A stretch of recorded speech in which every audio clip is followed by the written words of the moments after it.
அனைவருக்கும் வணக்கம். உலகளவில் சாலை விபத்துகள் அதிகம் நடக்கும் நாடுகளின் பட்டியலில் இந்தியாவும் உள்ளது.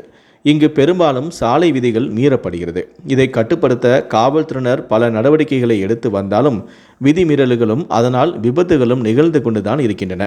மேலும் சாலை விதி மீறுபவருக்கு புதிய மோட்டார் வாகன சட்ட திருத்தத்தின்படி கடுமையான அபராதமும் விதிக்கப்பட்டு வருகிறது. அதாவது மது அருந்துவிட்டு வாகனம் ஓட்டினால் 10,000 ரூபாய் அபராதம் அல்லது 6 மாத சிறை தண்டனை விதிக்கப்படும். அதே தவறை மீண்டும் மீண்டும் செய்தால் 15,000 அபராதம் அல்லது 2 ஆண்டுகள் வரை சிறை தண்டனை விதிக்கப்படலாம். அதேபோல தலைக்கவசம் அணியாமல் சென்றால் 1000 ரூபாய் விதிக்கப்பட்டு வருகிறது. தற்போது போக்குவரத்து விதிமீறல்களுக்கு ஸ்மார்ட் ஃபைன் போடப்பட்டு வருகிறது.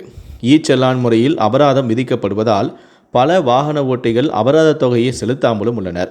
தற்போது இதற்கு செக் வைக்கும் விதமாகத்தான் மத்திய அரசு புதிய திட்டம் ஒன்றை கையில் எடுத்துள்ளது.